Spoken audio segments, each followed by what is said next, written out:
c'est quand le bébé naît qu'il peut voir sa mère finalement. Quand on meurt, c'est qu'on a déjà vu Dieu en face. Parce que nul ne peut voir Dieu et vivre. Et justement, quand on t'enfuit dans la terre, c'est une nouvelle naissance. Vous naissez de nouveau quand on vous réenterre. Parce que la naissance que nous naissons ici dans cette dimension de conscience équivaut à la mort d'un esprit qui a quitté le monde spirituel pour un temps temporaire, pour un temps donné. Et pendant qu'on est ici, nous sommes absents de l'autre côté. Et nous visitons ce autre village que lorsque nous sommes endormis. Et lorsque nous quittons la matérialité, nous regagnons le village. C'est pourquoi la mort de l'homme noir, ce sont ses pères et mères qui viennent le chercher. Autrement dit, ils viennent assister à la naissance de l'homme. C'est comme à l'hôpital, il y a des sages-femmes, il y a tout le monde qui sont là, attendant la naissance de l'enfant. Exactement quand vous mourrez, c'est votre famille. Ce n'est pas Jésus du christianisme qui vient vous chercher. Ce n'est pas cette invention qui vient au chevet de vous. Ce sont les gens de votre ascendance. Ce sont vos pères et vos mères qui viennent au chevet.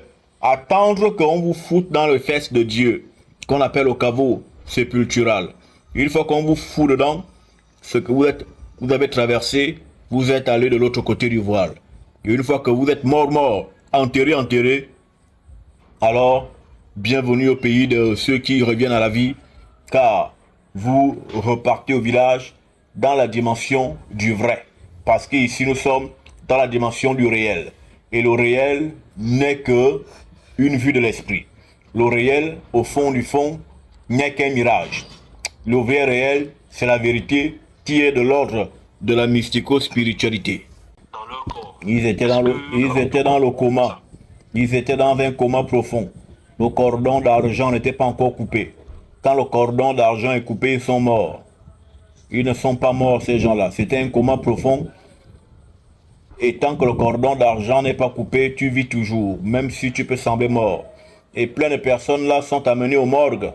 Et ils partent mourir là-bas à la morgue. Ils ne sont pas morts. On les déclare morts, mais ils ne sont pas encore morts. Ils sont dans un coma profond, le cordon d'argent n'est pas encore cassé. Parfois, on trouve les morts, ils ont griffé au-dessus de ces tiroirs. On dit à ta main. Il n'était pas mort, il était dans un coma profond. Et du coup, les morgues tuent beaucoup de gens là. Parce que s'il n'y a pas de mort, il n'y a pas de recette, il n'y a pas d'argent, il n'y a pas d'entrée. Le business de la mort. Donc, ces personnes qui sont allées, qui ont fait une expérience de mort évidente et qui seraient revenues, non, on ne peut pas être... non, non, c'est des gens qui ont connu des comas profonds. Mais tant que le cordon d'argent n'est pas brisé, tu peux revenir. Voici ce qu'il faut Mais comprendre. est-ce que c'est le phénomène du con? Le con, effectivement, le cordon n'est pas brisé, vu que tu vis encore. On te change juste, on te déplace juste d'air de vie. Lorsque une personne qui a été prise au con décède, les gens qui t'ont donné au con viennent sur ta tombe la nuit récupérer qui tu es. On vient te récupérer sur la tombe par un rituel spécifique. On te sort de la tombe parce que c'est pas fini, tu n'es pas mort. On t'a juste envoyé dans une autre fréquentation, dans une autre dimension, mais qui n'est pas hors de la terre. C'est pourquoi c'est des personnes qui ont été pris au con, qui ont été enterrés. On dit qu'il est revenu au village, il serait revenu au village, et on l'a revu, il est reparti. On ne comprend pas, pourtant on l'avait voici sa tombe qui est là-bas, mais on l'a revu ici.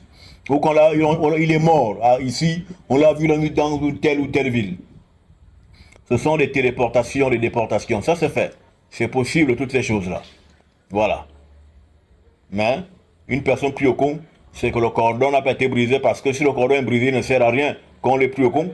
La personne qu'on prend au con, son rôle, c'est d'aller travailler pour moi dans une autre ville, de manière que l'énergie que la personne prise au con dégagera là-bas, cette énergie m'enrichira et fera de moi quelqu'un de prospère. Donc je me fais prospère, je m'enrichis à partir du déploiement énergique de la personne que j'ai téléportée ailleurs. C'est pourquoi souvent quand quelqu'un travaille dur, on a tendance à dire que c'est con. Voilà, parce que le fait de travailler dur fait que cette énergie bénéficie à celui dont l'être pris au con est la victime. Et donc, cette personne prise au con, son cordon d'argent n'est pas brisé, il est vivant, même pendant que vous êtes sur sa tombe, sur son cercueil, là, il est là, il vous entend pleurer, mais il ne peut pas vous parler, parce que il a été déconnecté de son corps.